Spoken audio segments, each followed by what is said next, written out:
विश्वनाथ भगवान की, महाकालेश्वर भगवान की, ओंकारेश्वर भगवान की, गंगा महारानी की, काल भैरव भगवान की, अन्नपूर्णा माता की, कुबेरेश्वर महादेव की। हर हर महादेव, हर हर महादेव, हर हर महादेव। हर काशी विश्वनाथ ओगरदानी, त्रिकालदर्शी, कैलाशी, अविनाशी भगवान शिव, जिनकी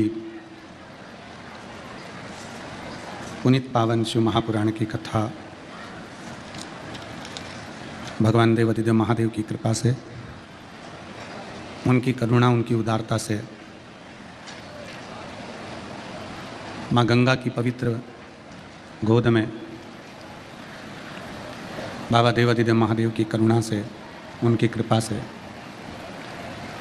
ये पवित्र पावन शिव कथा सतुआ बाबा जी की पवित्र गौशाला में,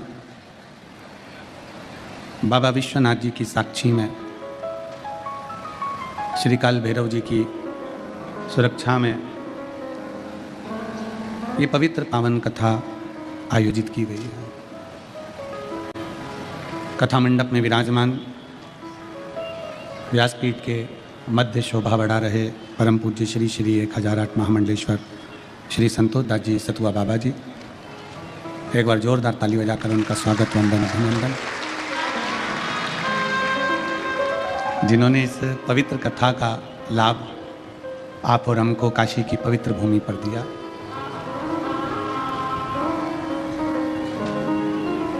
साथ में भेंट द्वारका से विराजे हुए गोपाल बाबा जी, रायसेन से पधारे परम पूज्य संत शिरोमणि एवं महाराष्ट्र की पवित्र सुंदर भाव से विराजमान संत महोदय,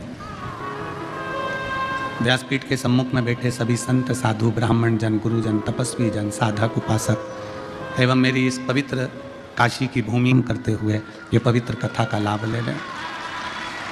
सभी यजमानों के लिए जोरदार ताली बजाकर साधुवाद।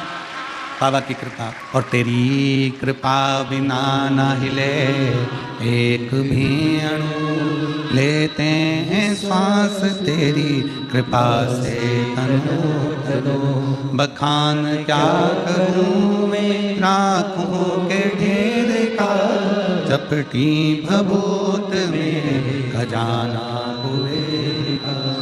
गंगधार मुक्ति द्वार ओंकार बोले ओंकार, आयो शरण तिहार शंभु तार तार। ये बाबा देवाधिदेव महादेव की कृपा, करुणा, उनकी उदारता, उनकी दया, जो आप और हम सब मिलकर भगवान शिव की पवित्र कथा का लाभ ले रहे हैं। पहले ये बताओ, बाबा विश्वनाथ जी का दर्शन करने में और गंगा नहाने में और शिव पुराण सुनने में आनंद आ रहा है कि नहीं आ रहा?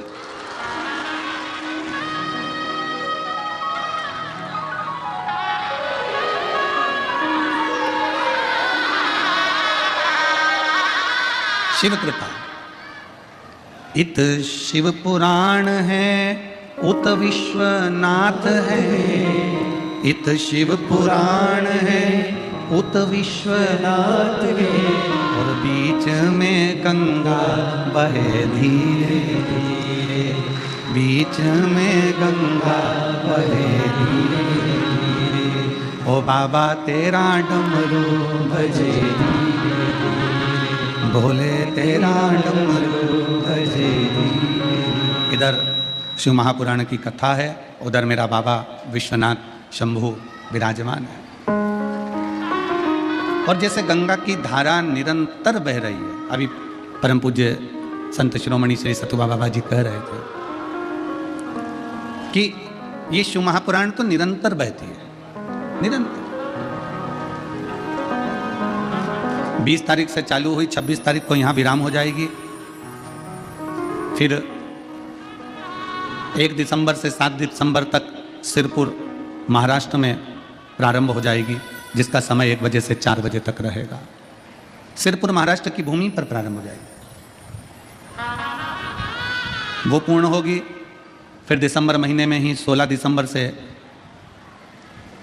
22 दिसंबर तक अध्ययन पब्लिक स्कूल सेक्टर 4C शताब्दी नगर परतापुर मेरठ उत्तर प्रदेश में कथा प्रारंभ हो जाएगी।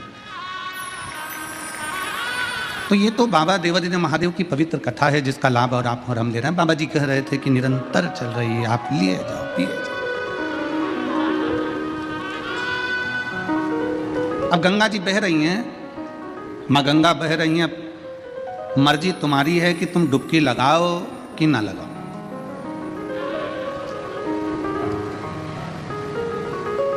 कई लोग महाराज जी ऐसे भी रहते हैं कि गंगा के तट पर रहते हैं पर गंगा ही नहीं नहाते हैं। रोज शाम के समय अपनी पत्नी के साथ जाएंगे, भ्रमण करेंगे, घूमेंगे फिरेंगे, गंगा जी के घाट पे फोटो भी खिंचाएंगे, सब कुछ।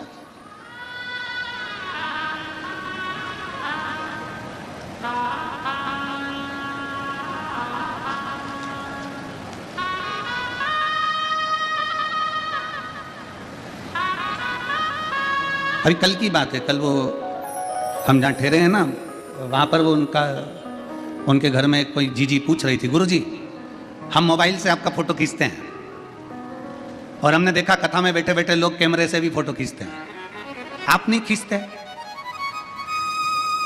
अच्छा, वाराणसी के लोग बोलते बड़ा मीठा है, एक बात तो है।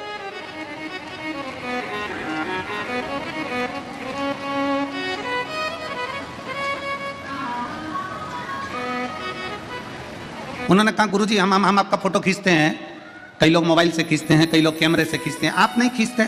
हमने कहा हम भी खींचते हैं। तुम मोबाइल से खींचते हो, कैमरे से फोटो खींचते हो, हम शिव महापुराण के माध्यम से तुम्हें खींचते हैं।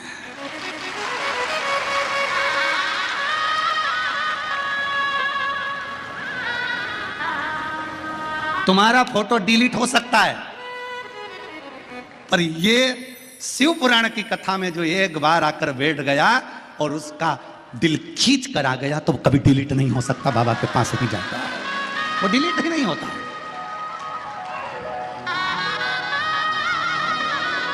अब ये आपके ऊपर निर्भर करता है, आपके ऊपर ये निर्भर करेगा कि आप मोबाइल से खींच रहे हो, वो अपनी जगह पर है, कैमरे से खींच रहे हो, वो अपनी जगह पर है। पर मैं तो ये मेरा बाबा, मेरा शंभू, थोड़ा आवाज़ पकड़ रहा है, खींच के बोलना पड़ रहा है। मेरा बाबा, मेरा शंभू, मेरा त्रिकालदर्शी कैलाशी की कथा स्वयं खींचती है,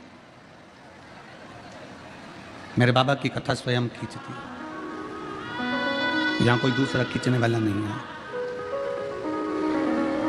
बस केवल दिल से, हृदय से शिव तत्व को जो भज लेता है, भगवान ओघड़दानी को जो भज लेता है, वो शंकर का हो गया। कोई कैसे कह दे,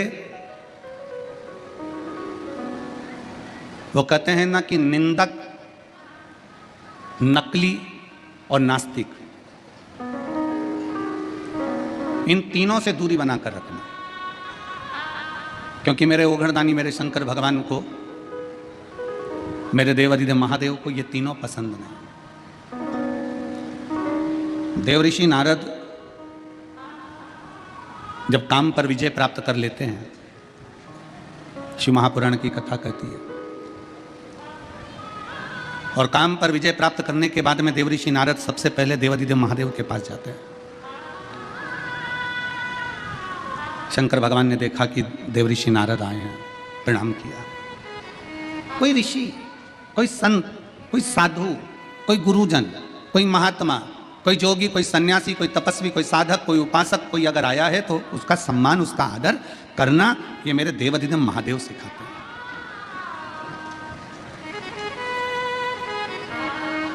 ये मेरे शिव सिखाते हैं।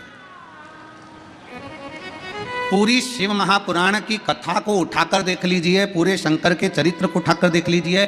24,000 श्लोक की ये शिव महापुराण की कथा, 12 संहिताओं में, 12 खंडों में बटी हुई है शिव महापुराण की कथा। पूरी कथा में किसी भी देवी या किसी भी देवता की कहीं निंदा नहीं।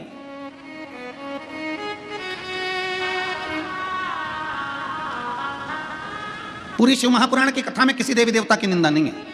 पूरी शिव महापुराण की कथा में एक बात जरूर लिखी है कि शंकर करुणा कैसे करते हैं, शिव कृपा कैसे करते हैं, शिव दया कैसे करते हैं।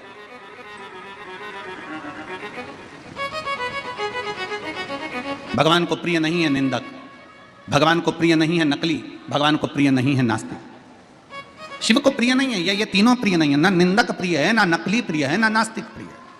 शंकर की प्रियता ही नहीं।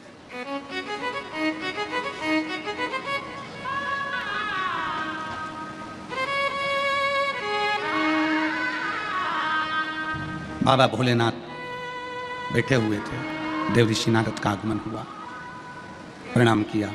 नारद जी आए, प्रणाम किया, आदर किया, सम्मान किया, सत्कार किया।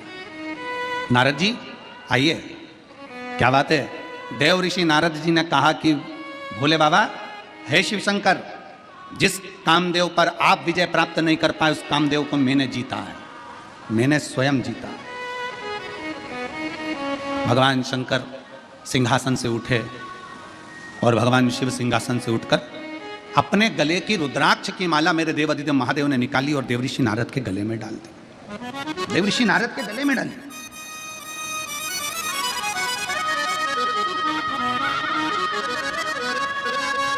माला का मतलब जानते हो आप लोग? जम के बोलिए जरा। माला का मतलब जानते हो? कोई संत, कोई गुरु, कोई मंदिर, कोई देवालय, कोई शिवालय, कोई महात्मा, कोई सन्यासी, कोई तपस्वी, कोई साधक, कोई उपासक जब भगवान के गले की माला उतार कर तुम्हारे गले में डाल रहा है, कोई संत अपने गले की माला निकाल कर तुम्हारे गले में डाल रहा है, कोई तपस्वी अपने गले की माला निकाल कर तुम्हारे गले में डाल रहा है, कोई साधक, कोई उपासक अपने गले की माला निकाल कर अगर तुम्हारे गले में डाल रहा है, तो उसका मतलब क्या है? क्या मतलब है उसका? उसका मतलब यह नहीं है कि वो तुम्हारा सम्मान कर रहा है। उसका मतलब ये नहीं है कि तुम बहुत पैसे वाले हो, धनपति हो, करोड़पति हो, या तुमने कोई अच्छा कार्य किया है तो तुम्हें माला अपने गले की उतार कर डाल रहा है। ना ना ना, माला अगर भगवान के गले की माला तुम्हारे गले में आ रही है, उसका मतलब ये है कि मेरे परमात्मा के हृदय में जो चित्त वृत्ति में जो राम नाम, कृष्ण नाम, शिव नाम भरा हुआ है, जैसे ही तेरे गले में पहुंचे तो हृदय से वो तेरे भीतर प्रवेश कर जाए और तू भी उस राम नाम, कृष्ण नाम, शिव नाम में डूब जाए। किसी संत, किसी साधु, किसी तपस्वी, किसी साधक, किसी उपासक, किसी महात्मा के गले की माला तुम्हारे गले में अगर आती है तो वो माला डलते से तुम्हारे जब हृदय से आकर टच होती है, तो जो संत के हृदय में जो राम, जो कृष्ण, जो शिव बैठा हुआ है, जो संत के हृदय में, जो महात्मा के हृदय में, जो उसने तप साधना करी है, राम की करी, दत्त की करी, शिव की करी, कृष्ण की करी, उसके हृदय में जितनी उसने माला जपी है, जो राम, कृष्ण, शिव उसके दिल में बैठा है, उस राम, कृष्ण, शिव का दर्शन जैसे ही तुम्हारे गले में माला पहुंचे तो तुम्हारे हृदय में वो राम, कृष्ण, शिव बैठे और तुम भी भगवान का दर्शन कर सको जैसे वो संत ने दर्शन किया। उसका साक्षीकरण कराने के लिए ये माला का दान प्रदान।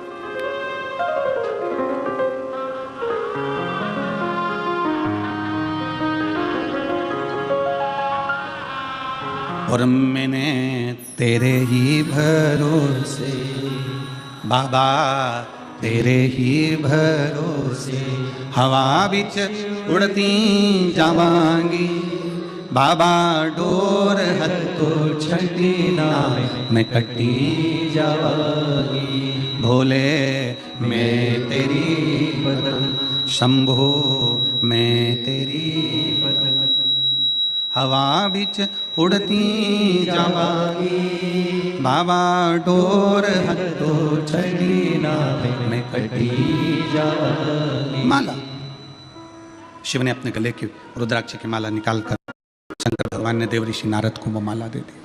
देव ऋषि नारद के गले में माला आ गई।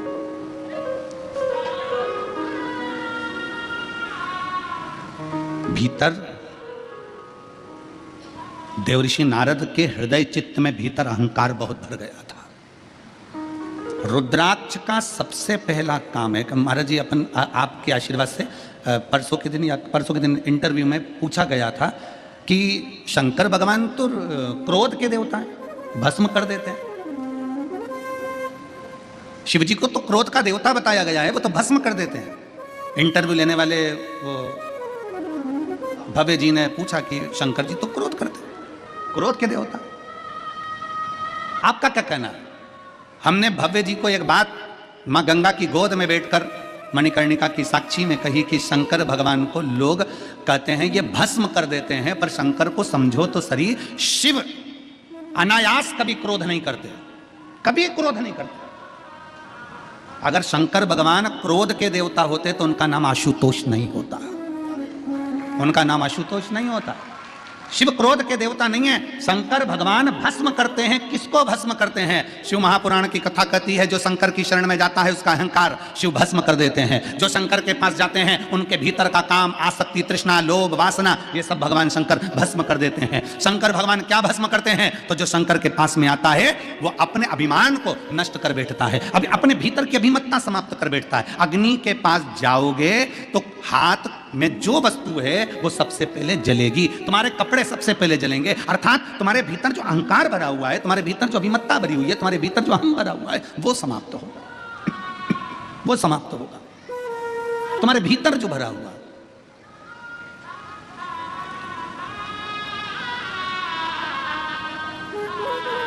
तीन चीजें हैं।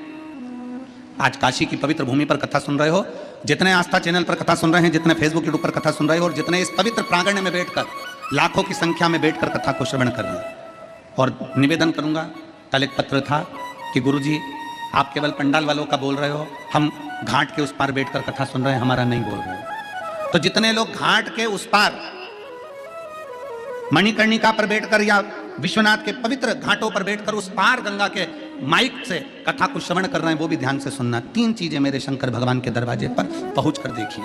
पहला, शंकर के मंदिर की चौखट जैसे ही पार करते हो, जैसे ही आपने शंकर के मंदिर की चौखट पार करी, समझ लो मंदिर के अंदर जैसे ही प्रवेश करा वैसे ही चौखट को पार करते ही तुम्हारे जीवन की खटपट समाप्त हो जाती है। मंदिर में भगवान शंकर के देवालय में, शिवालय में जैसे ही प्रवेश करोगे, चौखट के अंदर गए और खटपट समाप्त। दूसरा, भगवान शंकर के मंदिर में पहुंचकर जब शिखर का दर्शन करते हो, शिखर,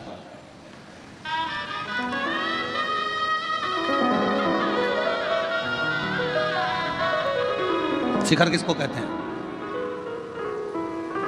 बोलिए, जम के बोलिए। जो बनता गया है, पत्थर का बनते बनते बनते बनते ऊपर तक गया, वो शिखर है।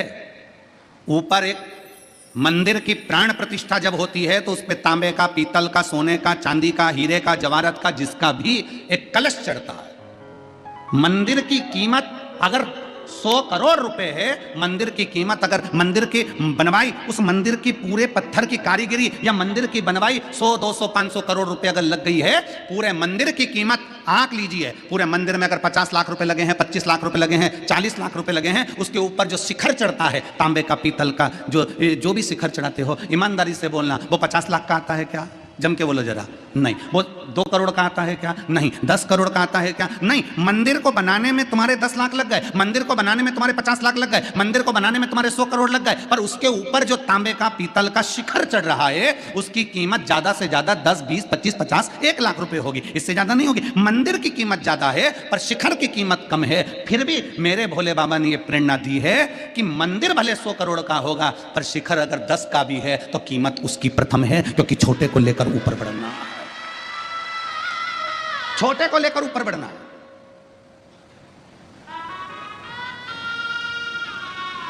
छोटे से छोटे व्यक्ति को आगे बढ़ाने का प्रयास किया जाए।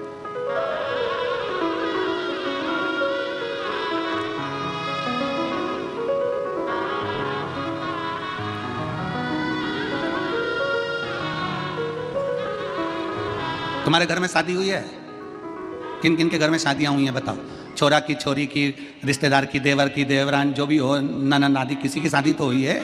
चलो ठीक है। शादी में बर्तन वर्तन आए हैं? दहेज में आए ना? इतना बड़ा भगोना, इतनी बड़ी परात, इतने बड़े बड़े बर्तन, इतना बड़ा हंडा, इतनी बड़ी थाली, सब बड़े बड़े बर्तन आए। और शादी में चम्मच भी आई, गिलास भी आई, छोटी थाली भी आई, प्लेट भी आई, कटोरी भी आई, बड़े बर्तन। आप में से कितने लोग हैं जिनके घर में सारे जो दहेज में बड़े बर्तन आए थे वो सारे बर्तन आज भी तुम प्रयोग में कर ले रहे हो? रोज प्रयोग में ले रहे हो? रोज उपाय प्रयोग में लेते हो क्या? रोज उसमें खीर बनाते हो क्या? रोज उसमें सब्जी बनाते हो क्या? बड़े बर्तन में रोज सब्जी नहीं बनती, बड़े बर्तन में रोज आटा नहीं उसनता, बड़े बर्तन में रोज चाय नहीं बनती, बड़े बर्तन में रोज खीर नहीं बनती। बर्तन जो छोटे छोटे हैं ना वो तुमने निकाल लिए, रोज प्रयोग में आ रहे हैं, बड़े तो कभी कभी काम आते हैं। उसी तरह मेरे विश्वनाथ कहते हैं कि छोटों को साथ लेकर आगे बढ़ो, क्योंकि ये छोटे हमेशा काम आएंगे, बड़े एक दिन छूट जाएंगे। छोटे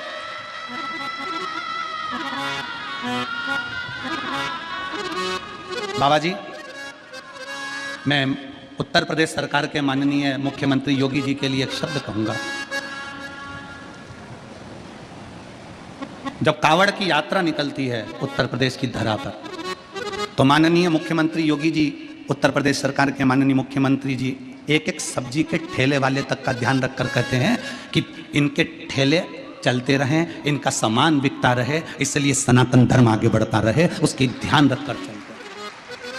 मैं उत्तर प्रदेश सरकार के माननीय मुख्यमंत्री योगी जी को यह साधुवाद दूंगा कि छोटे से छोटे व्यक्ति का भी ध्यान रखते रखते रखते रखते आगे बढ़ते हैं, छोटे से छोटे। और शिव तत्व इसी को कहते हैं, भगवान शंकर का तत्व इसी को कहते हैं, मेरे ओघरदानी का तत्व इसी को कहते हैं, जो छोटे पर भी ध्यान दिया जाए, एक कमजोर से कमजोर व्यक्ति का भी ध्यान दिया जाए। और शंभु शरणे मांगू घड़ी रे, दुख काटो दया करीन दर्शन। मंदिर कितने का भी हो पर शिखर छोटा सा, भगवान भोलेनाथ कहते हैं शिखर की कीमत। किसी पुराण के अंदर ये नहीं लिखा कि शिखर दर्शनम सर्व पाप नाशनम, केवल शिव महापुराण की कथा कहती है शिखर दर्शनम सर्व पाप नाशनम।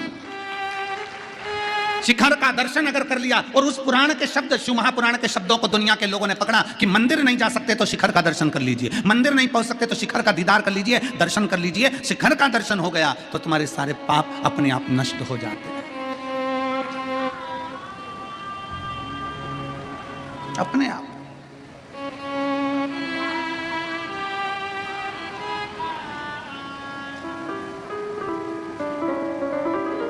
कितना अंतर है देखिए जरा। आज तक किसी ने यह नहीं कहा कि ताजमहल का दर्शन करो तो तुम्हारे पाप मिट जाएंगे, और तुम में से किसी के मिटे हो तो हमें बता देना। कोई ने आज तक नहीं कहा कि ताजमहल का दर्शन करो तो पाप मिट जाएंगे। क्यों? क्योंकि अंतर है। दुनिया के लोग ताजमहल देखने जाते हैं, दर्शन के लिए नहीं। देखने और दर्शन में अंतर है। देखने के लिए लोग ताजमहल जाते हैं और दर्शन के लिए लोग विश्वनाथ आते हैं। अब दोनों में अंतर क्या है? ताजमहल देखने से काम जागता है। क्या काम जागता है? इतने में पत्नी बाजू में खड़ी थी, सुनो तो है जी, उन्होंने उसकी पत्नी के लिए ये बनवाया, तुम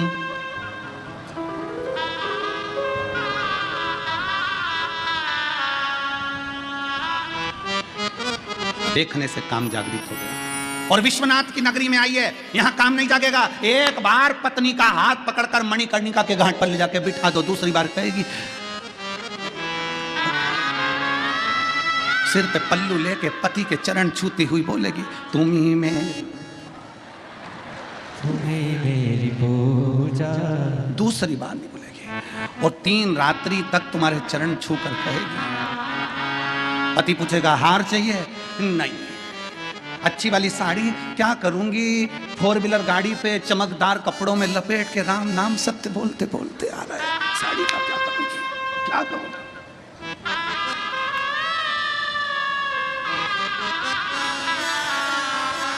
अरे देख लिया संसार हमने, देख लिया सब मतलब के यार हमने, देख लिया झूठे नाते झूठे रिश्ते, झूठे नाते झूठे रिश्ते, अरे झूठा है संसार हमने देख लिया सब मतलब के यार हमने देख लिया। तुरंत धर्म पत्नी कह देगी, नहीं नहीं अब मेरे को कुछ नहीं चाहिए, मैं तो बस देखने में, ताजमहल देखने में काम बढ़ रहा है, ताजमहल देखने में आसक्ति बढ़ रही है, ताजमहल देखने में वासना बढ़ रही है। पर विश्वनाथ की धरा पर शिखर का दर्शन कर कर, मणिकर्णिका के घाट का दर्शन कर कर, गंगा का स्नान कर कर, यहाँ देखा नहीं है, यहाँ दर्शन करा। दर्शन करा तो आसक्ति भी चली गई, काम भी चले गया, वासना भी चली गई, तृष्णा भी चली गई, लोभ भी चले गए, सब कुछ समाप्त हो गया। फिर जब घर गए तो केवल एक आत्मा थी और शिव परमात्मा था, उसके सिवाय कुछ भी नहीं,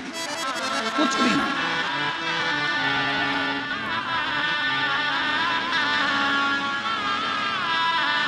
केवल आत्मा और परमात्मा। देवर्षि नारद के गले में माला पहनाई भगवान शंकर ने, अपने रुद्राक्ष की माला, पर देवर्षि नारद के अंदर अहंकार इतना भरा हुआ था कि माला अच्छी नहीं लग रही थी।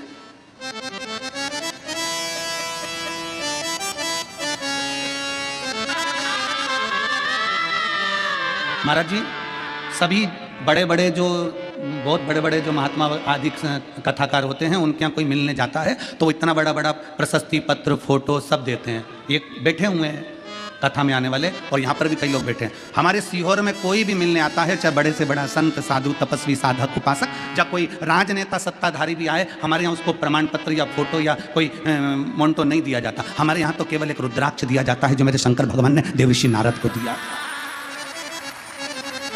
ये मोन्टो, ये फोटो तुम ले जाकर टेबल पर रख दोगे, पर वो रुद्राक्ष सीहोर का, वो कुबेरेश्वर धाम का रुद्राक्ष, जब व्यक्ति के जीवन में थोड़ी सी भी तकलीफ आएगी, वो रुद्राक्ष तांबे के लोटे में पानी भरकर डाला, शंकर को चढ़ाया और पी लिया, 3 घंटे के अंदर खड़ा होकर मानेगा। ये शिव तत्व है, ये घड़ी है, और उसका प्रमाण।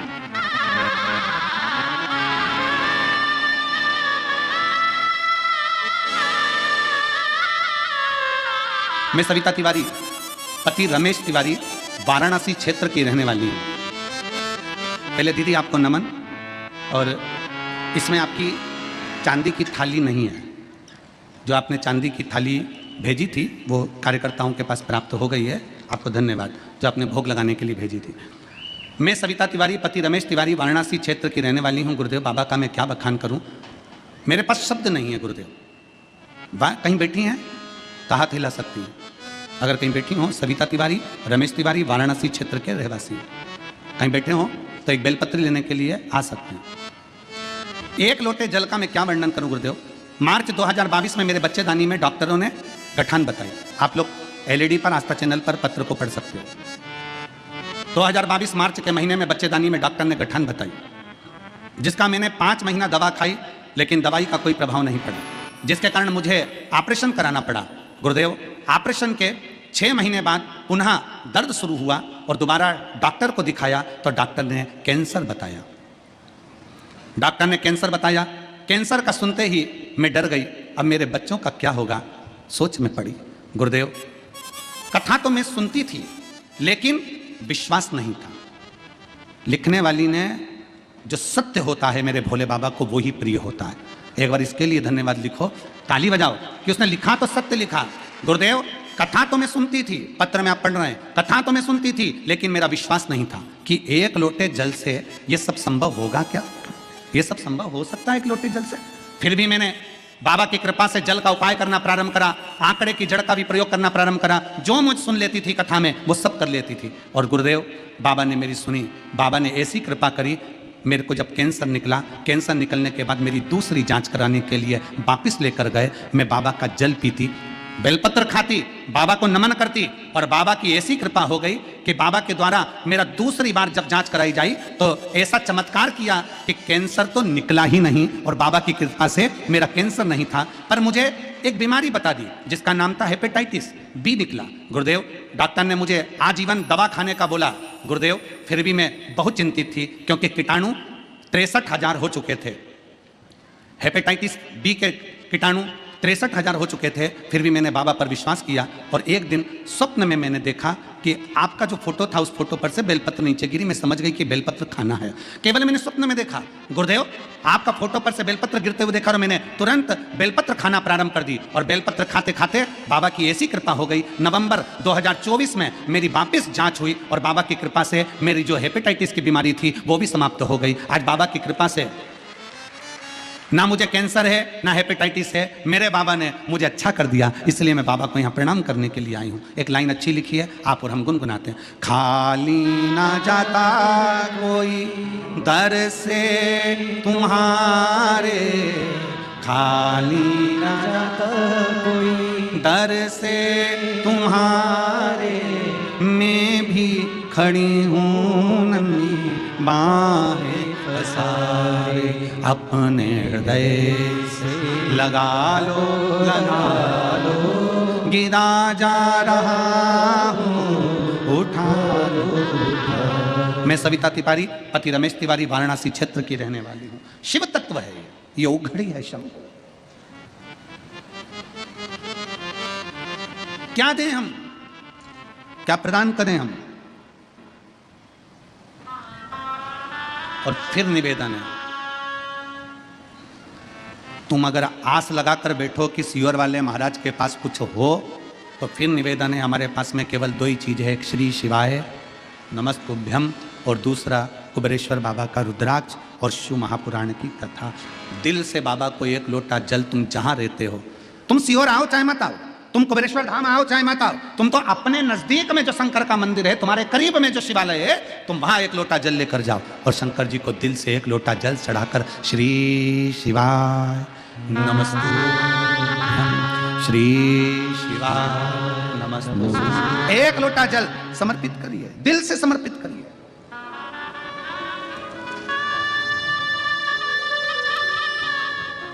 दिल से सारी समस्या का हल, एक लोटा जल, श्री शिवाय नमस्तुभ्यम जपते रहो, स्मरण करते रहो, भजते रहो।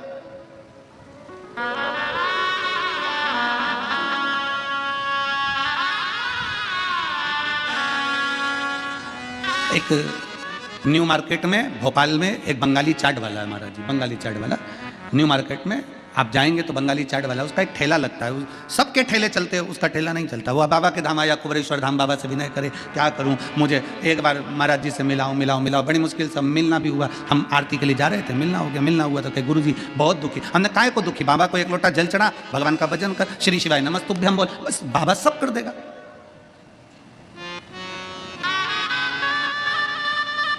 हमने कहा फिरोजाबाद की कथा में हमने कहा था कि अपने दरवाजों पर, अपनी गाड़ी पर, अपनी दुकान पर श्री शिवाय नमस्तुभ्यम लिख दे, उसके भरोसे छोड़। क्या करूं, लिख दे ठेले के ऊपर, बंगाली चाट अपनी जगह होगी, तू तो ठेले पर लिख दे श्री शिवाय नमस्तुभ्यम। वो लाया, एक स्टिकर चिपका दिया। कल हम अपने मोबाइल से, जो आशीष जी का मोबाइल है, उससे हम आपको दर्शन कराएंगे उसके ठेले की भीड़ का, और श्री शिवाय नमस्तुभ्यम लिखेगा। श्री शिवाय नमस्तुभ्यम में वो तत्व है जो स्वयं खींचता। फिर निवेदन है, आप मोबाइल से फोटो खींचते हो, आप कैमरे से फोटो खींचते हो, मेरे शंकर की कथा और शंकर का नाम आपको खींच कर लाता है। उसी तरह श्री शिवाय नमस्तुभ्यम आपको ऊपर की ओर ले जाता है, उन्नति।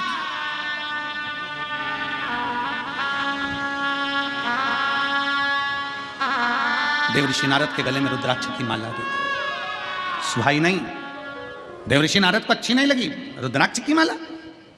और शंकर भगवान ने कहा, सुनो देवऋषि नारद, आपसे हाथ जोड़कर निवेदन है, जो तुमने मुझसे कहा कि मैं कामदेव को नहीं जीत पाया, ये बात तुम किसी को मत कहना। और सुनो नारद जी, जो मुझसे प्रेम करता है ना, उससे तो बिल्कुल मत कहना, जो मुझसे प्रेम करता है।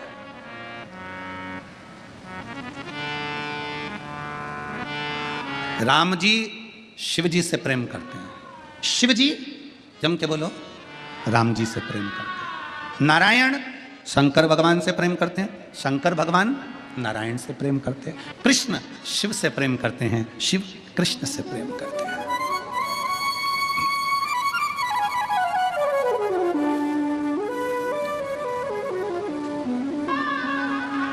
और हम और आप विवादों में घिरे हुए हैं, हम और आप विवादों में घिरे हुए हैं। हम कहते हैं, कोई कहता है शंकर के मंदिर मत जाना, कोई कहता है शंकर जी का जला हुआ जल मत पीना, कोई कहता है शंकर जी को बेलपत्र मत चढ़ाना, कोई कहता है शंकर का प्रसाद मत खाना, कोई कहता है राम जी के मंदिर मत जाना, कोई कहता है कृष्ण के मंदिर मत जाना, कोई कहता है इसके मंदिर मत जाना, उसका प्रसाद मत खाना। हम आपस में झगड़ा कर रहे हैं, पर ब्रह्मा विष्णु सदा जानत अविवेक, भोले जानत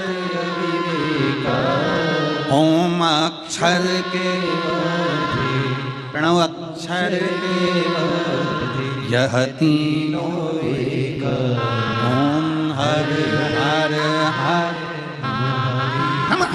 हम ये संकोच में पड़े हुए हैं, वो कहता है राम वाला, वो कहता कृष्ण वाला, वो कहता शिव वाला, पर इनमें भेद नहीं है, कोई भेद नहीं है। भगवान के राम कृष्ण शंकर मेरे नारायण में कोई भेद नहीं।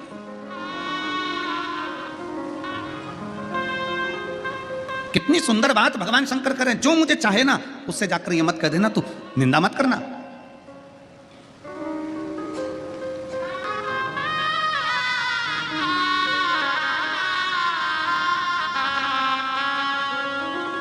भगवान शिव की कथा कहती है कि शंकर को निंदक प्रिय नहीं है, प्रिय नहीं है। निंदक, नकली और नास्तिक शंकर को प्रिय नहीं है। कल कथा में क्या कहा था आपको, सबको याद है कथा की बात? जम के बोलो जरा। कल कथा में कहा था कि शंकर भगवान को एक बूंद दूध चढ़ाओ, एक चम्मच दूध चढ़ाओ, पर असली चढ़ाओ, देसी गाय का चढ़ाओ, नकली मत चढ़ाओ। सुना था कि नहीं सुना था? जम के बोलो जरा। सुना था ना, क्योंकि शिव जी को नकली प्रिय है ही नहीं।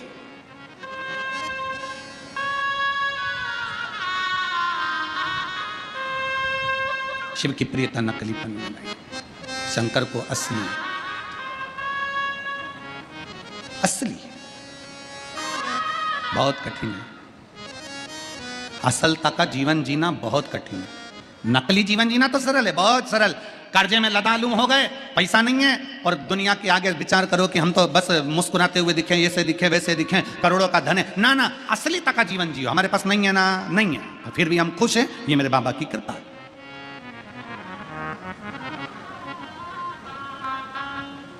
नकली तक का जीवन नहीं जीना। अब नकली तक का जीवन जीने से मालूम पड़े शादी होना है, बता दिया साहब हमारी लड़की सिलाई भी जानती है, बुनाई भी जानती है, कढ़ाई भी जानती है, और भोजन बनाना भी जानती है, और साहब हमारा लड़का इतना बढ़िया लड़का वहाँ जॉब कर रहा है, और वहाँ है, ऐसा है वैसा है। जो सत्य है वो सत्य है।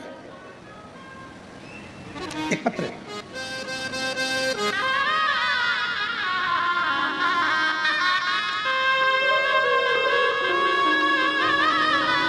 के आंसू है। हम बाबा को प्रणाम करने के लिए यहाँ पहुँचे हैं, और तेरी कृपा बिना एक भी लेते हैं श्वास, तेरी कृपा से तनु तनु। शिव कैसे कृपा करता है? दुनिया के लोग कहते हैं क्या कथा के पंडाल में बैठकर श्री शिवाय नमस्तुभ्यम कहकर मन से मांगा जाए व्यासपीठ के सामने, तो क्या बाबा देता है? क्यों नहीं देता? फिर निवेदन करूंगा, इस पूरे प्रांगण में, पंडाल के अंदर, पंडाल के बाहर लाखों की संख्या में आप लोग बैठे हो, लाखों की संख्या में,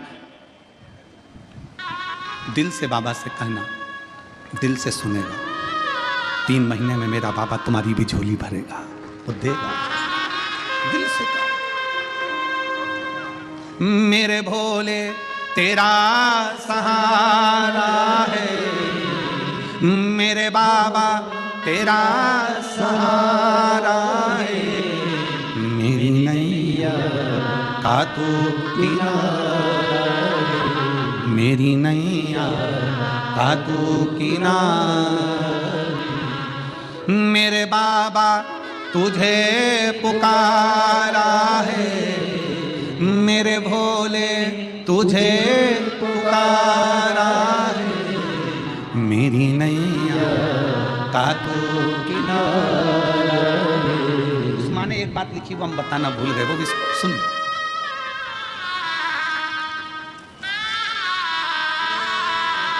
गुरुदेव, विदेश में जाने के लिए टिकट के लिए लाखों रुपए चाहिए रहते हैं। कहाँ से आते हैं? बेटे ने कहा, माँ 4 से 5 लाख रुपए लगेंगे। पैसे कहाँ से आएंगे? कॉल लेटर तो आ गया, पैसे कहाँ से आएंगे जाने के लिए? माँ लिखती है, तो पासपोर्ट बनवा, व्यवस्था बाबा करेगा। गुरुदेव, जिस दिन पासपोर्ट बनवाया और शंकर के मंदिर में जाकर हम तीनों बेटे और माँ ने जब बाबा के चरणों की झाड़ू लगाई है ना, जल लाकर घर के दरवाजे पर छीटा है ना, वहीं विदेश से कॉल आया कि तुम्हारे टिकट के लिए पैसा तुम्हारे खाते में डलवा दिया गया।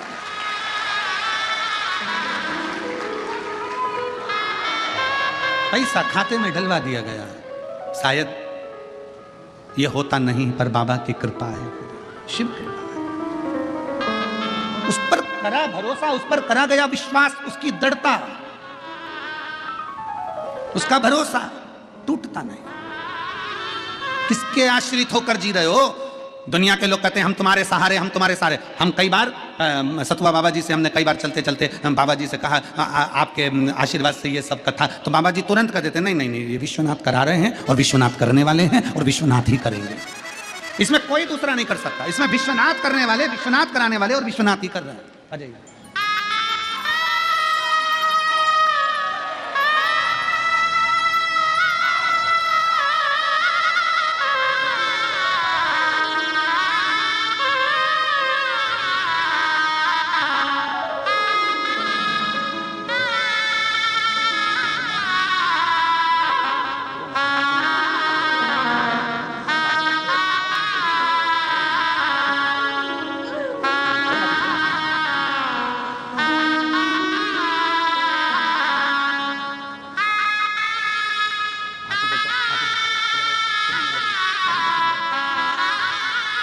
और रिश्ता तेरा मेरा सबसे प्यारा, रिश्ता तेरा मेरा नेपाल से आई हैं, सबसे बेटे की जॉब लग गई है, चाट का ठेला लगाते थे, जो मिल जाता था खा लेते थे। कभी नहीं सोचा था कि बाबा कुबेर भंडारी ऐसा भंडार भर देगा। रिश्ता तेरा मेरा सबसे प्यारा, रिश्ता तेरा मेरा सबसे प्यारा, तू मेरा बाबा मैं हूँ तेरा, मैं हूँ तेरा, तू मेरा बाबा मैं हूँ तेरा, मैं हूँ तेरा। रिश्ता तेरा मेरा सबसे प्यारा, तू मेरा बाबा मैं हूँ तेरा, मैं हूँ तेरा। उसका संबंध है आपसे, उसकी रिश्तेदारी है आपसे। हमसे लोग कहते हैं एक लोटा जल में क्या है, हम कहते हैं जब जल चढ़ाते हो ना। सुदामा जी भगवान कृष्ण के पास में गए थे तो सुदामा जी तंदूल लेकर गए थे। भगवान तंदूल फाँकते समय पोटली को देख रहे थे जो सुशीला सुदामा की पत्नी की साड़ी का पल्लू था। भगवान भी तुम्हारे हाथ से जब जल चढ़ा हुआ देखता है तो तुम्हारे घर के लोटे की दशा देख लेता है कि इसको चाहिए क्या क्या चाहिए।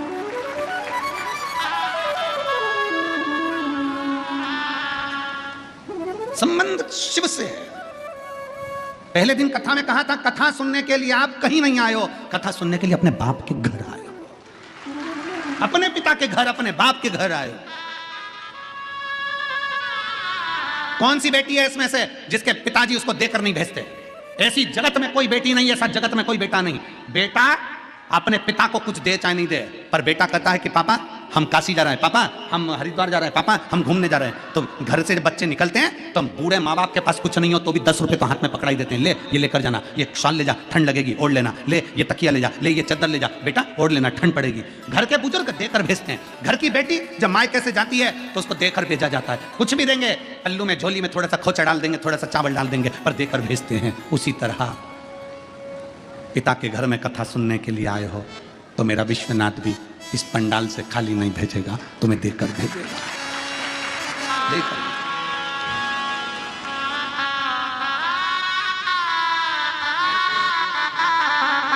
आप उसके संबंध बनाइए, आप उससे रिश्ता जोड़िए।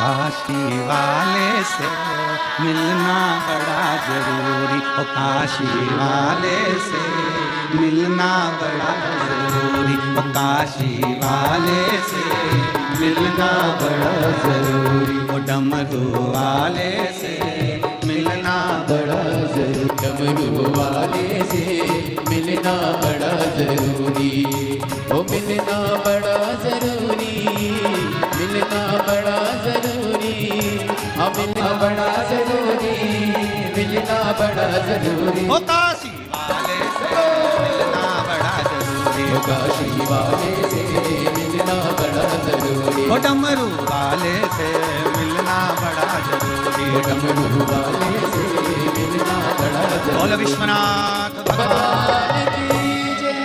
हर हर महादेव। अपने स्थान पर बैठकर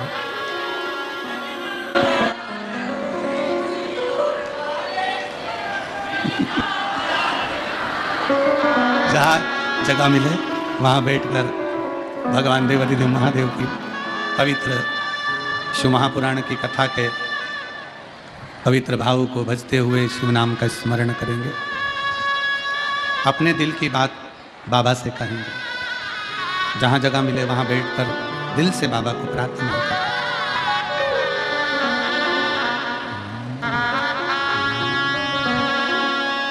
श्री शिवाय नमस्तुते, श्री शिवाय नमस्तुते, श्री शिवाय नमस्तुभ्यं। श्री शिवाय नमस्तुभ्यं। श्री शिवाय नमस्तुभ्यं। भोला सब दुख काटो ओ भोला सब दुख काटो। शिव शंकर जपो तेरी माला, भोले बाबा जपो तेरी माला। भोला सब दुख काटो ओ भोला सब दुख काटो। देश है मंगलकारी, देश है मंगलकारी। शमशान वासी हमारा, शमशान वासी। अहंकार व्यक्ति को परमात्मा से दूर करता है। जिस दिन हमने अहंकार का त्याग कर दिया, अभिमान का त्याग कर दिया, उस दिन ये समझ लेना कि परमात्मा हमारे करीब में आ गया। शिव के करीब में आने का सबसे सुंदर तरीका है अपनी अभिमतता का त्याग कर दो, अपने अहंकार का त्याग कर दो।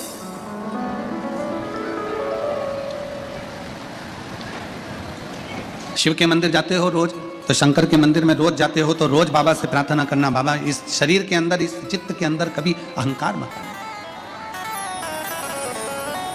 और आना भी नहीं चाहिए।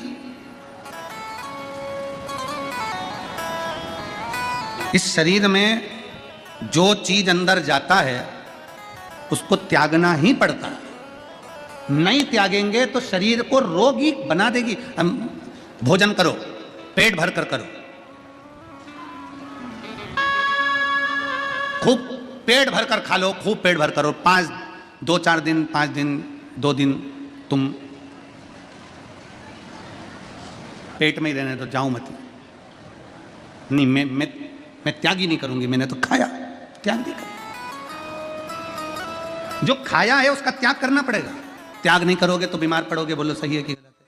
पानी पी लिया, दूध पी लिया, चाय पी ली, कोल्ड ड्रिंक पी लिया, कोई सामग्री तुमने दूध आदि पी लिया, जल पी लिया, पानी पी लिया, पानी तुम पेट भर कर पी लो और उसको अपने पेट में रख लो। बाद में तुम त्याग मत करो 1-2 दिन तक। बोलो बीमार पड़ोगे कि नहीं पड़ोगे? जम के बोलो जरा, पड़ोगे ना। भोजन किया उसका त्याग करना पड़ेगा, जो भीतर गया है उसको त्यागना पड़ेगा। पानी पिया उसको भी त्यागना पड़ेगा। इस शरीर में रख नहीं सकते। जब भोजन अंदर गया है, भोजन का त्याग किया है, पानी अंदर गया तो पानी का त्याग किया है। त्याग नहीं करोगे तो बीमारी हो जाएगी। उसी तरह अगर अभिमान अंदर गया है तो उसका भी त्याग करो, नहीं तो ये मन को बीमार कर देगा। ये मन को बीमार, अभिमान को बाहर निकालना पड़ेगा, अहंकार को बाहर करना पड़ेगा। देवऋषि नारद नहीं कर पाए। देवऋषि नारद के अंदर अभिमत्ता जागृत रही। देवऋषि नारद के अंदर अभिमत्ता थी। उन्होंने, भगवान शंकर ने कहा कि तुम जो मुझे चाहते हैं तुम उनसे मत कह देना, इस निंदा को मत कर देना, तुम ये मत कह देना कि शंकर भगवान कामदेव को जीत नहीं पाए और मैंने जीता है। और भगवान ने मार्गदर्शन दे दिया था कि तुम कहना मती, क्योंकि भगवान जानते थे कि ये देवऋषि नारद भगवान नारायण के पास जाकर कहेगा और नारायण मुझे बहुत प्रेम करते हैं, उनसे ये निंदा सुनते नहीं बनेगी और वो रुष्ट हो सकते हैं। ये निंदा उनसे सुनते नहीं बनेगी। देवऋषि नारद बाहर निकले, रुद्राक्ष की गले से माला निकाली, गले में से रुद्राक्ष की माला निकाली और देवऋषि नारद ने उठाकर जमीन पर उस रुद्राक्ष की माला को पटक दिया। जमीन पर। अगर देवऋषि नारद को यह मालूम पड़ता कि ये माला कोई साधारण नहीं है, ये भगवान भोलेनाथ ने अपने गले से निकालकर नारद तेरे गले में पहनाई है, ये कोई साधारण नहीं है, कोई संत, कोई साधु, कोई गुरुजन, कोई तपस्वी जन, कोई साधक, कोई उपासक अपने गले की माला अगर आपको दे रहा है तो ये माला साधारण नहीं है। उसने दिए, उसको हृदय से लगाओ, मस्तक से लगाओ, फिर विसर्जन करिए उसको। आप फेंकिए नहीं उसको, चित्त के हृदय लाओ।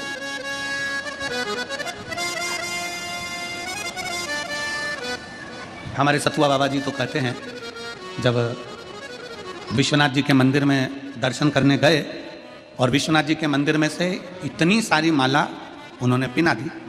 पुजारी जी ने, उनको नमन करता हूँ। खूब सारी माला उन्होंने, जितनी देर अभिषेक चलता रहा उतनी देर वो माला पहनाते, खूब सारी माला। बाबा जी को भी पहनाई, हमको भी पहनाई।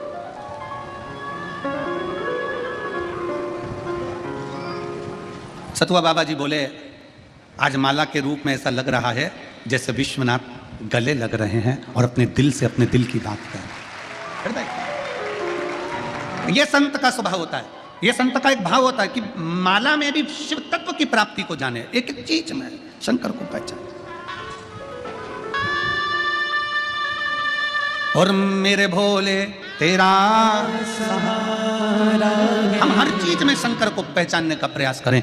देवऋषि नारद ने रुद्राक्ष की माला को उतारकर जमीन पर फेंक दिया, चल दिए। सामने से नंदी आ रहे थे। नंदी ने देखा कि बाबा के गले की रुद्राक्ष की माला जमीन पर पड़ी है, जमीन पर।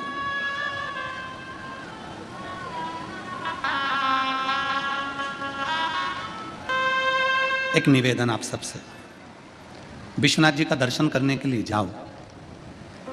सबकी डलिया में फूल बेलपत्री रहती है, बोलो रहती कि नहीं रहती है? कईयों की डलिया में से बेलपत्र जमीन पर गिर जाती है। पर एक निवेदन है, करवद्ध विश्वनाथ जी के मंदिर में अगर जमीन पर बेलपत्र पड़ी है ना, आपने उसको उठाकर झोली में रख लो। भले उसका कोई प्रयोग ना करो, पर उसको ले जाकर बाद में विसर्जन कर दो, पर वो बेलपत्र किसी के पाँव में मत आने दो। उतने में भी मेरा बाबा तुम पर कृपा कर देगा, उतने में भी मेरा बाबा तुम पर कृपा कर देगा। वो बेलपत्री जो पाँव में आ रही है, जो बेलपत्री जमीन पर पड़ी हुई है, हिलने में, जाने में, धक्का में, मुक्की में, दौड़ने में, हो सकता है लाइन में लगने में, पॉलीथीन से, डलिया में से बेलपत्र जमीन पर गिर जाए, क्योंकि ये बेलपत्र साधारण नहीं होती। ये बेलपत्र मेरे शंकर का एक स्वरूप है, मेरी पार्वती का एक स्वरूप है। इस बेलपत्र को उठा लो, बाद में भले विसर्जन कर दो। शर्म मत करो कि लोग क्या कहेंगे, बेलपत्र उठा रहा है, लोग क्या कहेंगे, बेलपत्र उठा रहा है। अरे भैया, जब किसी का पड़ा हुआ मोबाइल 80,000 का मिल जाता है तो तुरंत उठा लेते हो। किसी की पड़ी हुई चेन मिल जाती है, तुरंत उठा लेते हो। तो ये मोबाइल 80,000 का होगा, चेन 1 लाख की होगी, पर जो बेलपत्र जमीन पर पड़ी है, तुमने अगर उठाकर अपने पल्लू में रख ली है और बाद में उसका अगर विसर्जन कर दिया है, तो तुम्हारी झोली करोड़ों में जरूर भराएगी, ये निश्चित। एक बेलपत्र जमीन पर ना गिरे, उसका स्मरण रहे। पड़ी है, उठा लो, बाद में देखो, बाद में विसर्जन कर देंगे। थोड़ा अपने को सुधरना पड़ेगा। हम सुधरेंगे, जम के बोलो जरा, युग सुधरेगा। हम बदलेंगे, गायत्री परिवार वाले बोलते हैं ना, हम बदलेंगे युग बदलेगा। हम बदलेंगे युग बदलेगा। कब बदलोगे? जम के बोलो, आज से। मंदिर जाओगे दर्शन करने के लिए, बेलपत्री जमीन पे पड़ी है, अपने पल्लू साथ में उसमें रखते जाओ, बाद में आओ विसर्जन कर दो, कोई बात।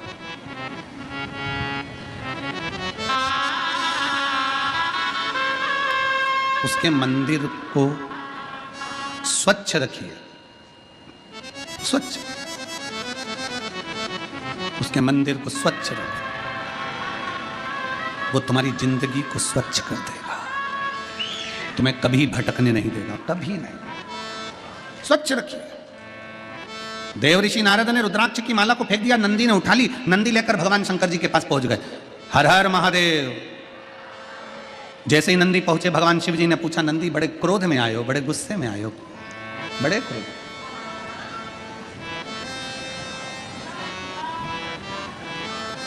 बहुत गुस्सा है नंदी तुम,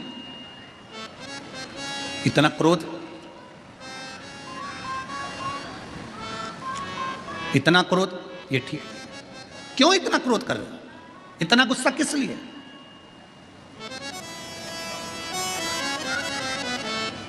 अच्छा, क्रोध जो होता है ना,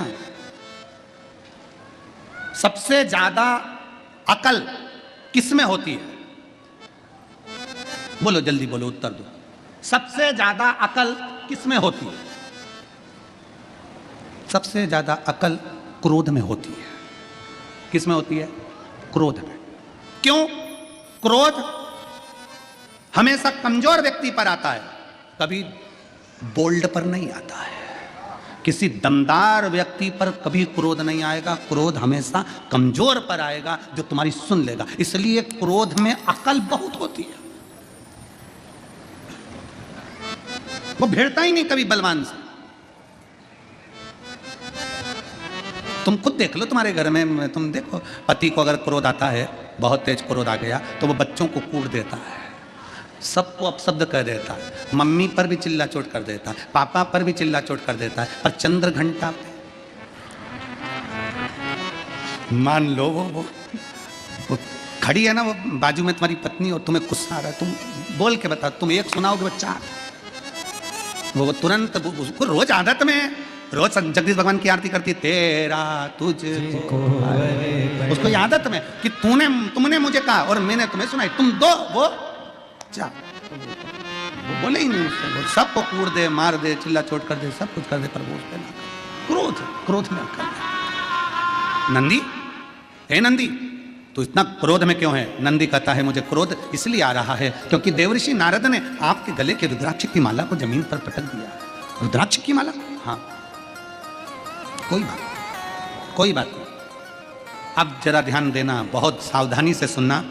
प्रश्न करने वाले प्रश्न करते हैं कि शंकर जी को भस्म कर देते हैं, क्रोध कर देते हैं। शिव पुराण कहती है जिसके गले की माला देवऋषि नारद ने जमीन पर पटक दी हो, वो शंकर कह रहे हैं नंदी गुस्सा मत करो, क्रोध मत करो, अब जो हो गया वो हो जान दो, माला मुझे दे दो, मैं वापिस पहन लूँगा, माला मुझे दो, मैं वापिस पहन लूँगा। वापिस? हाँ प्रभु। शंकर भगवान नंदी कह रहे हैं आप देवऋषि नारद के गले की चढ़ी हुई माला वापिस पहन लोगे? शंकर भगवान कहते हैं सुनो नारद, बेलपत्र और रुद्राक्ष, तुलसी का दल, ये तीन ऐसे हैं जो कभी अशुद्ध नहीं होते, ये शुद्ध की शुद्ध है। बेलपत्र, रुद्राक्ष और तुलसी का दल या तुलसी की माला, ये कभी अशुद्ध नहीं होती, ये शुद्ध की शुद्ध है, इसमें अशुद्धता नहीं है, ये शुद्ध है। अब कई माताएं बड़े बहुत सारे प्रश्न करते हैं, कई लोग प्रश्न करते हैं, अरे गुरुजी तुमने तो सबको गले में रुद्राक्ष पहना दिया, अरे गुरुजी तुमने सबके गले में रुद्राक्ष पहना दिया, कोई यहाँ जा रहा, कोई वहाँ जा रहा, कोई ये कर रहा, कोई वो कर रहा, कोई गुटखा खा रहा, कोई पान खा रहा, कोई ये कर रहा, कोई वो कर रहा, और तुमने सबको कह दिया कि रुद्राक्ष पहनो, रुद्राक्ष पहनो, उसका दोष नहीं लगेगा? शिव महापुराण की कथा कहती है अगर तुम्हारे गले में रुद्राक्ष है, तुम हॉस्पिटल में जा रहे हो, चाहे दुनिया में कहीं पर भी जा रहे हो, रुद्राक्ष शुद्ध का शुद्ध रहता है, रुद्राक्ष कभी अशुद्ध नहीं होता, रुद्राक्ष कभी अशुद्ध नहीं होता, उसकी शुद्धता बरकरार रहती है। बेलपत्री जमीन पर गिर गई है, उठा ली, धो ली, चढ़ा दी, शिव स्वीकार करेंगे। तुलसी का दल गिर गया है, उठाया, धोया, चढ़ाया, भगवान स्वीकार करेंगे, इसमें अशुद्धता का भाव नहीं, अशुद्धता का भाव।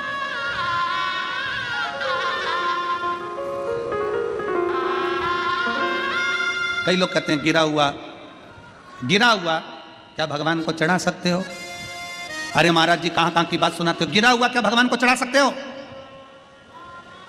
शिव महापुराण की कथा कहती है जो गिरा वो तो ठीक है, इंसान भी तो कभी कभी ऐसा कर्म कर जाता है कि गिर जाता है, तो भी तो भगवान स्वीकार करता है, तो भी तो भगवान स्वीकार करता है।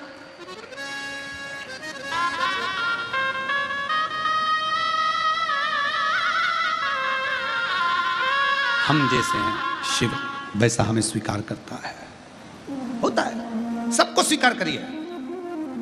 अभी हमारे केसरी जी और ये सब पूरी टीम समिति की भोजन भंडारा चला रही होगी, भंडारा चल रहा होगा तो भंडारे में मिर्ची भी आती होगी, हरी मिर्ची। कहाँ है केसरी जी, कहाँ है? मिर्ची वगैरह ला रहे हो कि ना ला रहे हो? ला रहे हो ना?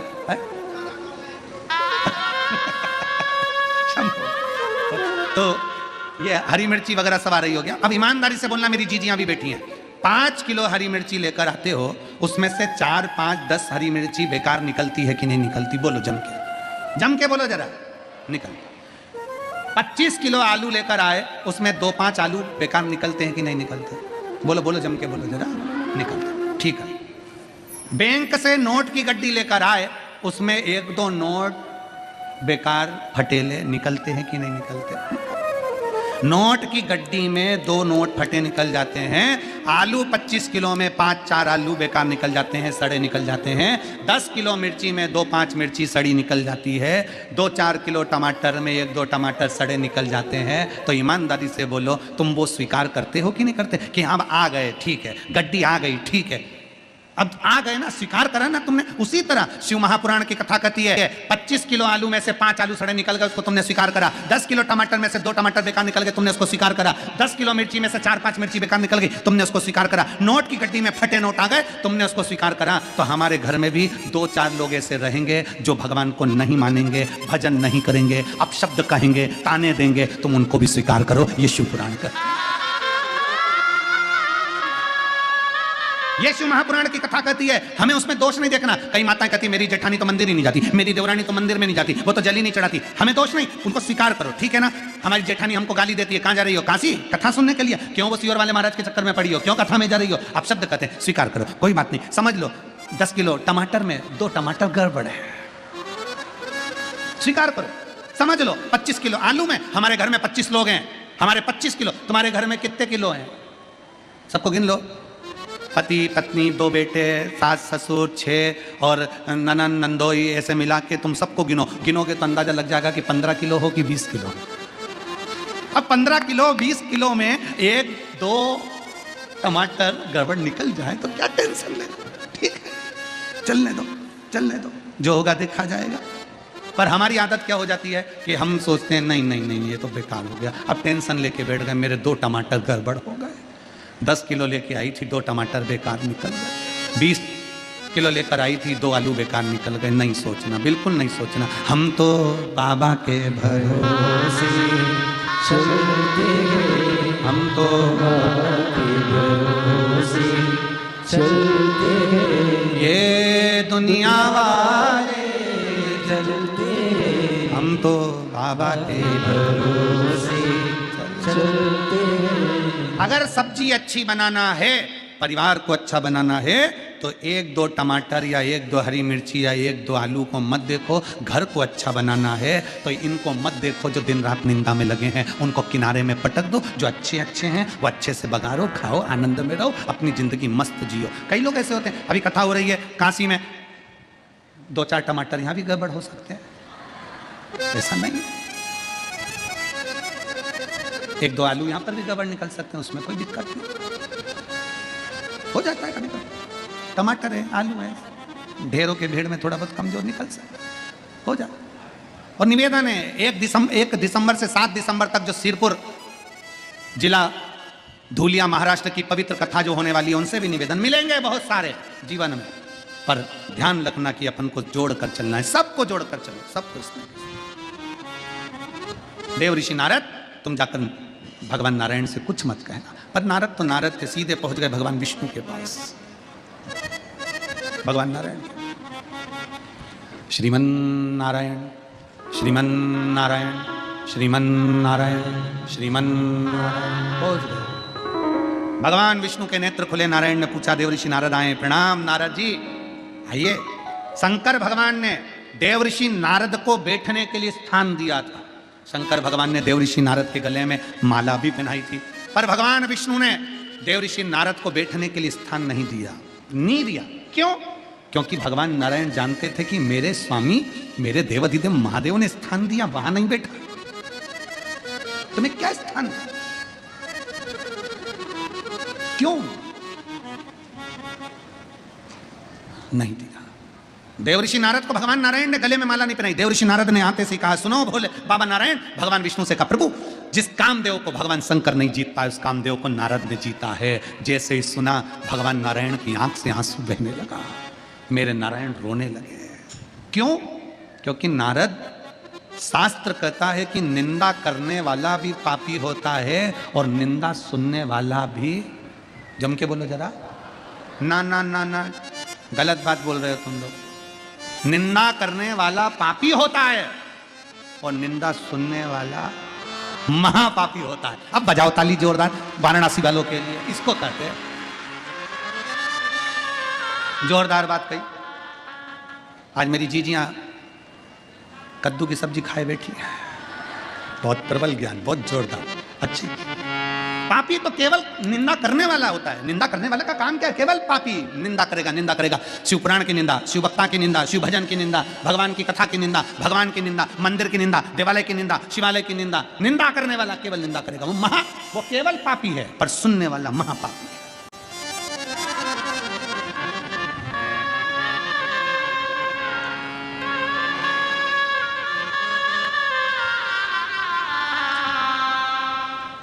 अयोध्या में राम जी बैठे थे, तुमको खुशी हुई कि नहीं हुई? अरे जम के तो बोलो जरा। हुई थी? ठीक है। सारे महात्माओं ने, सारे देश ने अपने अपने गांव में, अपने अपने नगर में, अपने अपने मोहल्ले में खूब सजाया, दिया लगाया, खूब बाबा का प्रवेश कराया। राम जी अवध में बैठे। ध्यान देना जरा, किस चीज की खुशी? अवध में राम बैठे, अयोध्या में राम बैठे, पर मेरे भारत की भूमि का गौरव यह था कि जिस समय राम जी अवध में आए थे उस समय केवल राम अवध में ही उत्सव मना था, पर अभी जब मेरे राम अवध में आए तो पूरा भारत और विदेश में भी उत्सव मन रहा था। मतलब दिल में राम बैठ गया, दिल के अंदर राम बैठ गए थे, हृदय चित्त में राम बैठ गए थे। इसलिए तो हम दिए जला रहे थे, हमारे भीतर राम उतर गए थे, इसलिए हम आतिशबाजी छोड़ रहे थे। हमारे भीतर राम उतर गए थे, इसलिए हमने द्वार सजाए थे। हमारे भीतर राम उतर गए थे, इसलिए हमने रंगोली बनाई थी। हमारे भीतर राम उतर गए थे, इसलिए हमने पकवान बनाए थे, मिठाइयां बनाई, खूब लड्डू बटवाए, क्योंकि हमारे भीतर राम उतर गए थे। तो राम केवल अवध में नहीं, राम तुम्हारे दिल रूपी अवध में भी बैठ चुका है।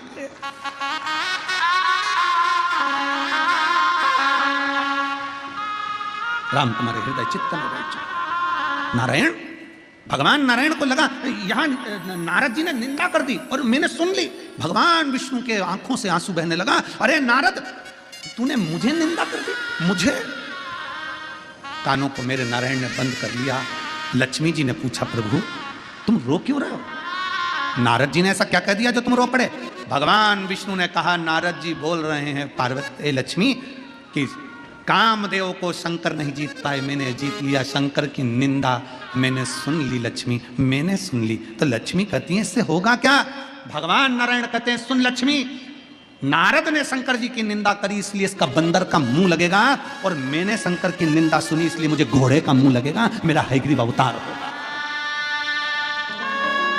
निंदा सुनी है मैंने भगवान शंकर की निंदा सुनी इसलिए मेरा सिर कट जाएगा और घोड़े का मुंह लगेगा, क्योंकि मैंने निंदा सुनी है। और इस देवर्षि नारद ने निंदा करी है इसलिए इसको बंदर का मुख लगेगा।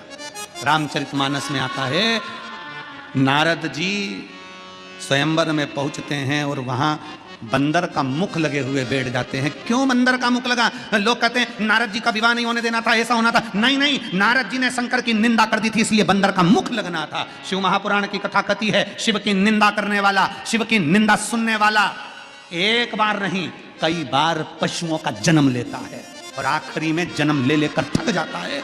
तब किसी शिवालय में, किसी देवालय में वहाँ के स्वान बनकर जन्म लेकर वहाँ का चढ़ा हुआ जल और दूध चाट लेता है। तब उस स्वान की योनि से छूटकर फिर परमात्मा की शरणागति में कोई अच्छा जीव बनकर आता है। निंदा शंकर को प्रिय नहीं है। शिव निंदा से परे, निंदा से दूर। अगर तुम्हारे पास कोई आए, शिव महापुराण की निंदा करे, शंकर की निंदा करे, शिव भक्त की निंदा करे, शिव भक्ता की निंदा करे, शिव की उपासना की निंदा करे, उसी समय वहां से उठकर चल दो। अरे भैया चुप बैठ, मैं नहीं सुनूंगी। तेरे मुंह से एक आवाज मत निकालना, हर हर महादेव। वहां से चल दो। कोई निंदा करे भगवान की, वहां से चल दो। शंकर की कोई निंदा करे, राम की कोई निंदा करे, कृष्ण की कोई निंदा करे, वहां से चल दो। निंदा नहीं सुनना, निंदा।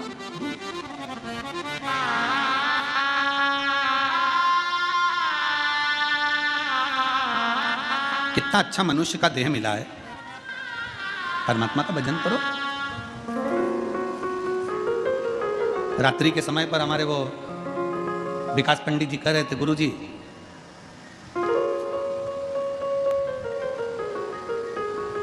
भगवान दिखते नहीं है तो सुनते तो हैं।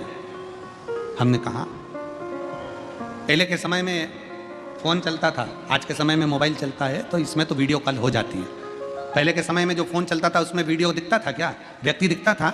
उसमें तो बस बटन घुमाई और बटन घुमाने के बाद, नंबर लगाने के बाद, डायल करने के बाद आप उठाकर बात कर लो। जिससे बात कर रहे हो वो तुम्हें दिख नहीं रहा।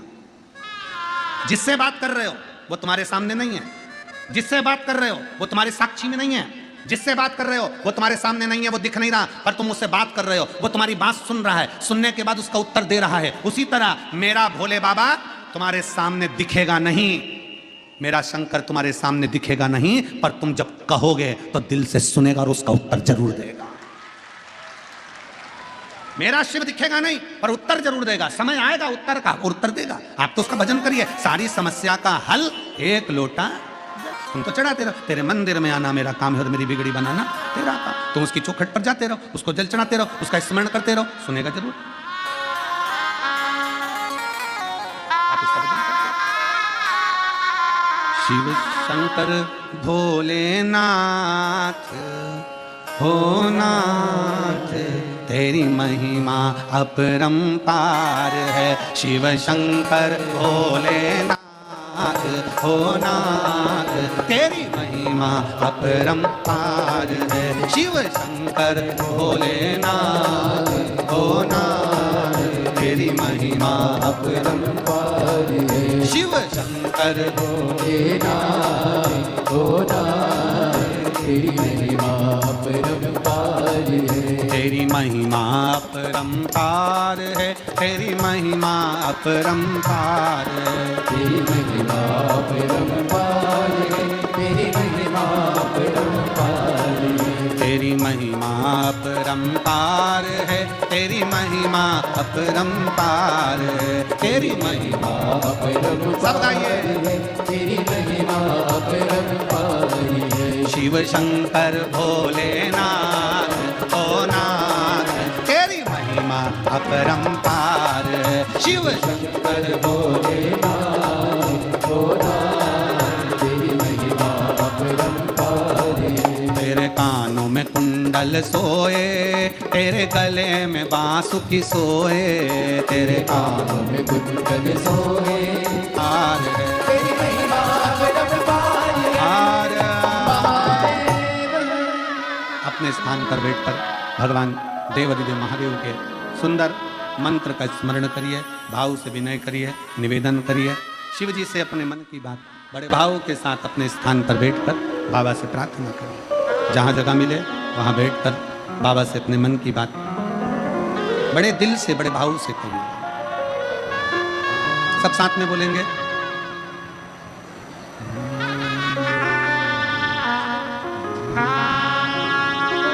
श्री शिवाय नमस्तुभ्यं, श्री शिवाय नमस्तुभ्यं, श्री शिवाय नमस्तुभ्यं, श्री शिवाय नमस्तुभ्यं, श्री शिवाय नमस्तुभ्यं।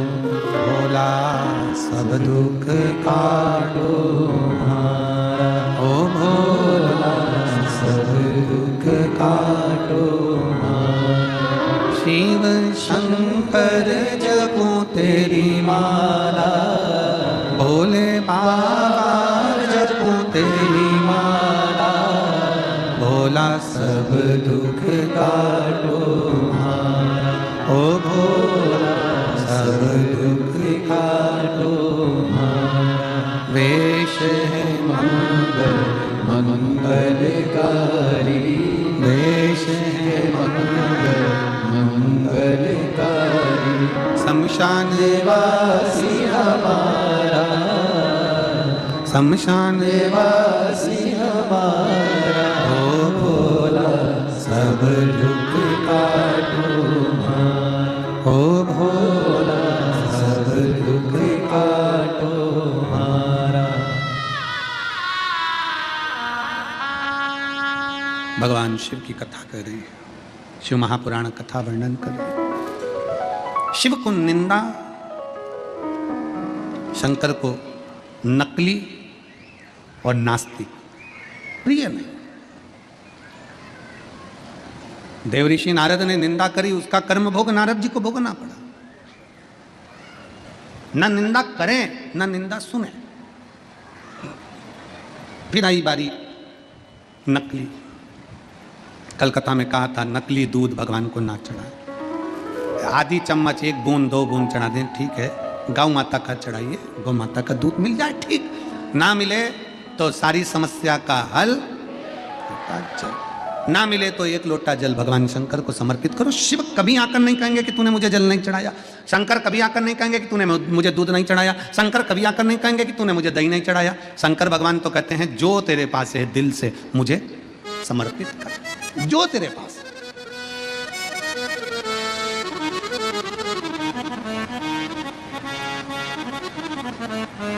निर्मल मन सो मोही, भगवान शंकर कहते हैं मुझे तेरा हृदय दे दे, दिल दे दे, मन चित्त वृत्ति, ये दिल तो दो मन तो दो तुम। दक्ष प्रजापति जी के यहां कई कन्याओं का जन्म हुआ और आखिरी में दक्ष प्रजापति मां जगत जननी से कहकर मांगते हैं कि मेरे घर में एक बेटी और हो जाए, और हो गई।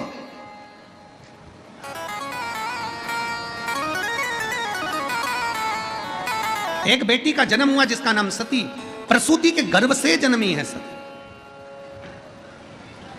आज भी किसी भी हॉस्पिटल में चले जाओ, सरकारी हो चाहे प्राइवेट हो, उस हॉस्पिटल में जहां मां अपने बच्चे को जन्म देती है उस कक्ष का नाम लिखा होता है प्रसूति कक्ष।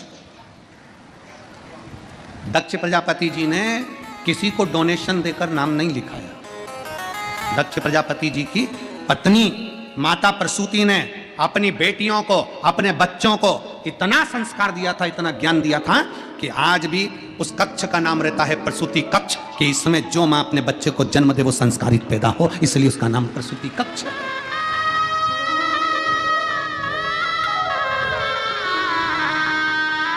भारतीय संस्कृति की, भारत की भूमि के संस्कारों की, सनातन धर्म की मजबूती कितनी है जरा देखिएगा कि हॉस्पिटल में भी बच्चा जो जन्म लेता है उस कक्ष का नाम प्रसूति कक्ष होता है। प्रसूति कक्ष।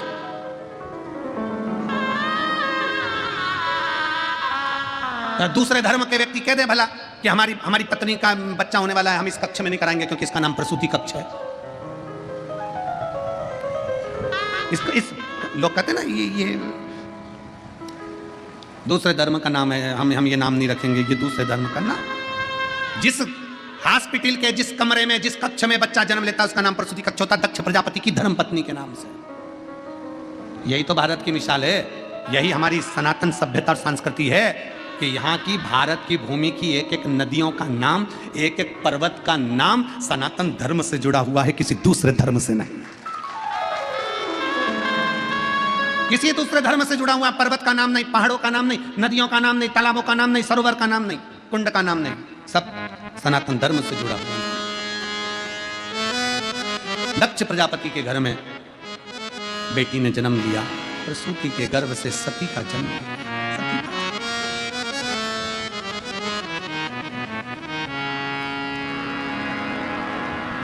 कितना प्रेम था, कितना प्रेम माता सती का शिव के प्रति। कभी नहीं मिली थी माता सती शंकर से, कभी नहीं, कभी नहीं। कभी माता सती ने शंकर को देखा भी नहीं था, कभी नहीं देखा था। और ना जी भर के देखा, ना कोई बात की, बड़ी आरज़ू थी मुलाकात की। सती मैया ने शंकर भगवान को कभी देखा नहीं था, सती माता ने कभी शंकर भगवान को मिली नहीं थी, कभी जाना नहीं था। केवल सती माता एक बार बाल्यावस्था में बैठी हुई थी, तभी उसी समय पर देवर्षि नारद निकल कर जा रहे थे, अपने मित्र तुमरुका जी के साथ निकल कर जा रहे थे। तुमरुका जी उस स्थान पर ठहर गए। ठहर कर नारद जी ने तुमरुका जी से कहा, तुम कहां से आ रहे हो? देवर्षि नारद ने पूछा तुमरुका जी से, तुम कहां से आ रहे हो? तुमरुका जी ने नारद जी के मुख पर कहा, अभी मैं देवादिदेव महादेव की आराधना कर कर आ रहा हूं। नारद जी पूछे, देवादिदेव महादेव? वो शंकर जो ओघड़ी है, वो शंकर जो भस्मी लपेटने वाले हैं?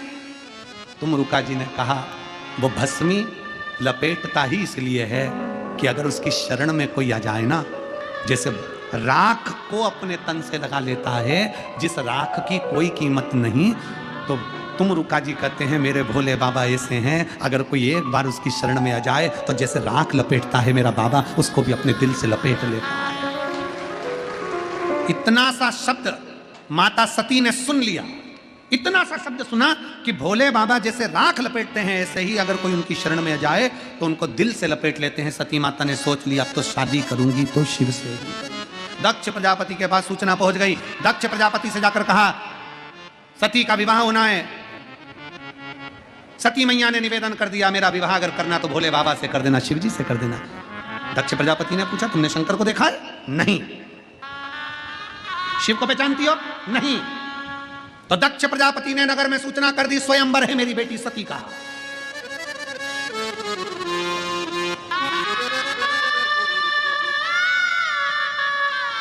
सूचना मिल गई, शंकर जी के पास भी सूचना गई, पर जैसे ही शंकर जी आए, सती तो जानती नहीं थी, दक्ष प्रजापति ने शंकर भगवान को दरवाजे का द्वारपाल बना दिया। दक्ष प्रजापति ने कहा भोलेनाथ सभा के अंदर नहीं, दरवाजे के बाहर द्वारपाल बन के खड़े रहिए। शंकर भगवान दरवाजे के बाहर द्वारपाल बनकर खड़े थे, सारे देवता अंदर बैठे थे। सती मैया माला लेकर आई। सती मैया जब माला लेकर आई, चारों तरफ माता सती देख रही थी। देखती देखती सती ने देखा, मैंने सुना था शंकर की जटा है, मैंने सुना था शिव के गले में सर्प है, मैंने सुना था कानों में बिच्छू पहनता है, मैंने सुना था त्रिपुंड धारण करता है, मैंने सुना था गले में रुद्राक्ष है, पर इस सभा में वो दिख नहीं रहा। सती माँ माला लेकर बाहर पहुंच गई। बाहर जाकर ढूंढने लगी मेरे शंकर, मेरे शंकर, मेरे शंकर। ढूंढते ढूंढते रोती बिलखती वापिस आने लगी तो दरवाजे पर शिव को देखा, तुरंत माला शंकर के गले में पहना।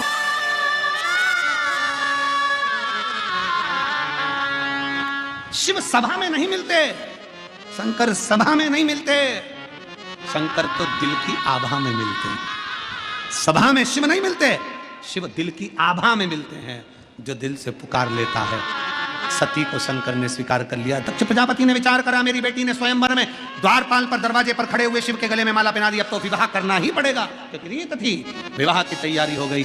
शिव और सती का मंगल विवाह हो रहा है। जोरदार ताली बजाएं, भगवान शंकर पार्वती आ रहे हैं, भाव के साथ में मंगल विवाह की तैयारी है। भगवान शिव पार्वती पधार रहे हैं, बड़े आनंद के साथ कथा का तत्व ग्रहण कर रहे हैं। 1 दिसंबर से 7 दिसंबर तक दोपहर में 1 बजे से 4 बजे तक सिरपुर जिला धुलिया महाराष्ट्र की पवित्र भूमि पर भगवान महावीर जैन उद्यान करवंद रोड मंडल सिरपुर में शिव महापुराण की कथा होगी। 1 दिसंबर से बड़े भाव से कथा का रसतत्व ग्रहण करेंगे। 26 तारीख तक ये कथा यहाँ चलेगी।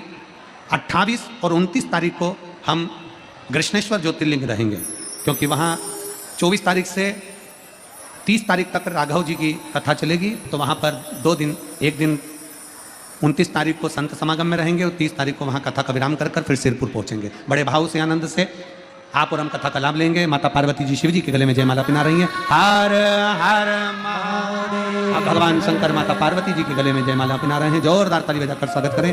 बड़े भाव के साथ आज कथा का तृतीय दिवस यहाँ विराम ले रहा है। भाव भक्ति से कथा का रसतत्व आप और हम श्रवण करेंगे। आरती की तैयारी है।